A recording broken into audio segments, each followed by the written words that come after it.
Assalamualaikum warahmatullahi wabarakatuh. Halo guys, ketemu lagi di channel Gaptek. Kali ini untuk full review sebuah Poco M3 Pro 5G. The real HP 5G termurah yang ada di pasaran saat ini. Tapi HP ini tuh bawa cukup banyak syarat dan ketentuan yang berlaku.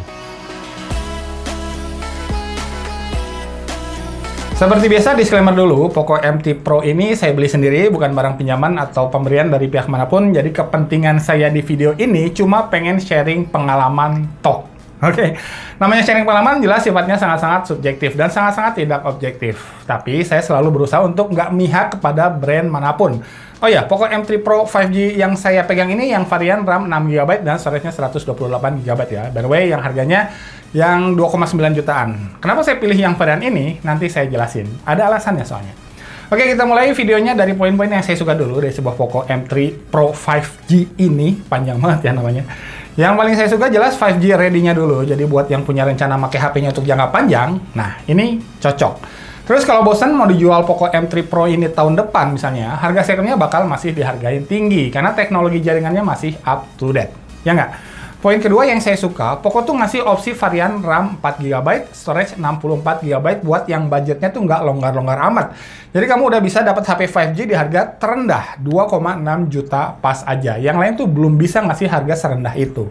Poin ketiga, walau murah, tapi desain Poco M3 Pro ini tuh yang berasa paling solid dibandingkan HP-HP 5G murah lainnya. Saya udah coba pakai Oppo A74 5G, Realme 8 5G, sama Samsung Galaxy A22 5G juga.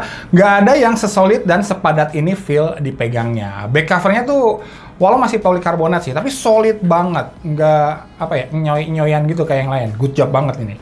Kamera depannya udah modern, pakai model punch hole, fingerprintnya udah di samping, dan bezel sekeliling layarnya juga sangat-sangat reasonable untuk kelas harganya.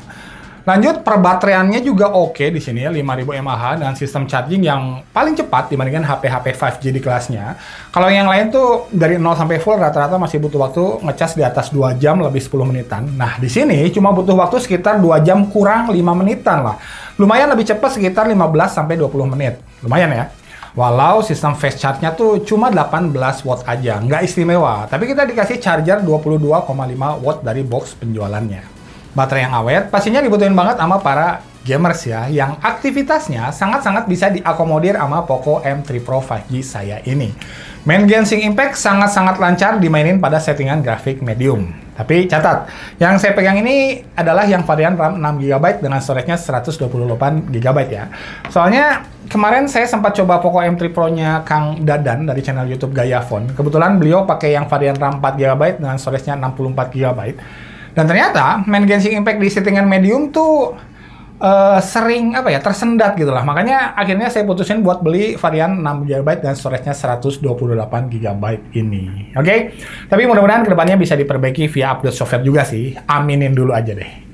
Kalau PUBG sih aman jaya ya, mulus abis di settingan grafik Smooth Ultra, bahkan di varian yang RAM-nya cuma 4GB tadi.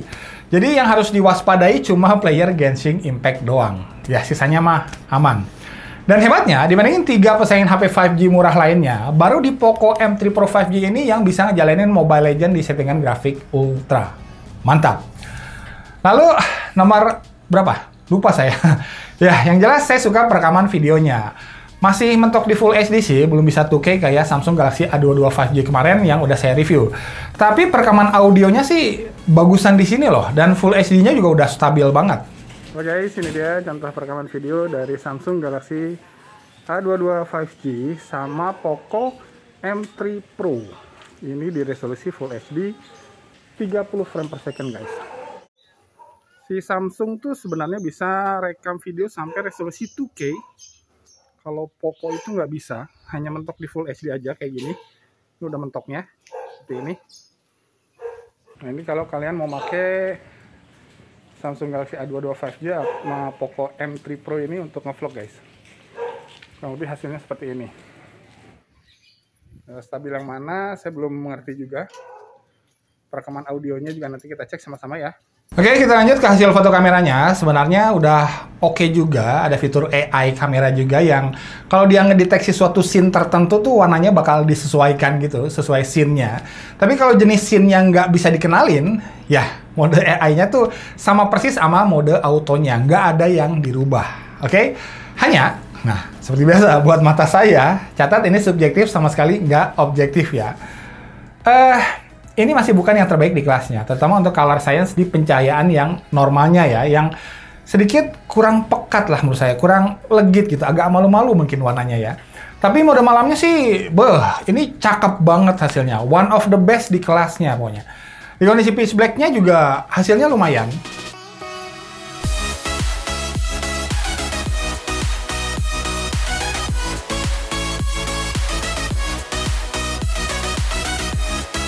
Ya memang kalau fokusnya ke kualitas kamera di kelas HP 5G 3 jutaan, Samsung Galaxy A22 5G adalah rekomendasi utama saya.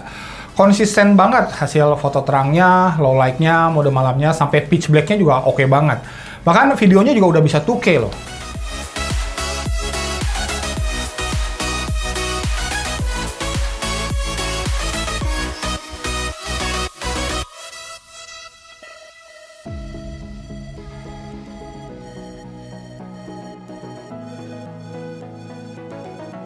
Tapi ya, at least foto si Poco M3 Pro ini di mata saya secara overall masih lebih oke dari Oppo A74 5G yang 1 jutaan lebih mahal. Makanya saya bilang kamera Poco M3 Pro ini tuh sebenarnya udah acceptable banget kualitasnya.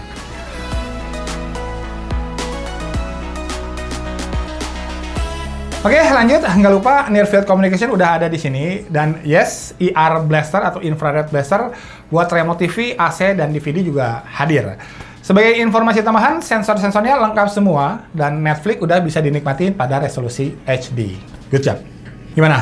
Not bad kan? Buat HP 5G termurah di pasaran saat ini. Tapi, tahan. Ini nih catatannya. Nomor 1, SIM tray-nya hybrid. Padahal yang lain lengkap 3 slot semua. Nomor 2, nggak ada kamera wide angle di sini. Catat.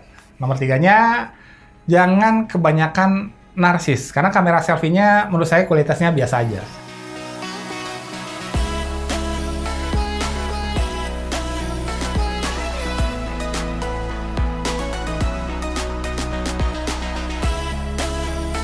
Kemudian nomor 4 sama nomor 5-nya, experience bermultimedia di Poco M3 Pro ini tuh kurang greget lah menurut saya. Karena yang nomor 4-nya, layar Poco M3 Pro ini menurut saya yang paling redup dibandingkan yang lain. Viewing angle-nya juga kurang oke. Walau refresh rate-nya sih keren ya, di 90 Hz.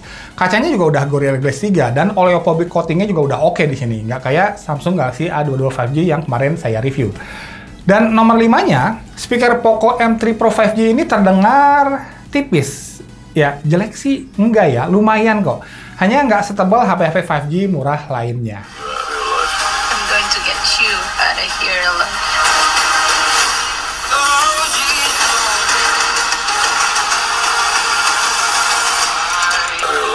I'm going to get you out of here alone.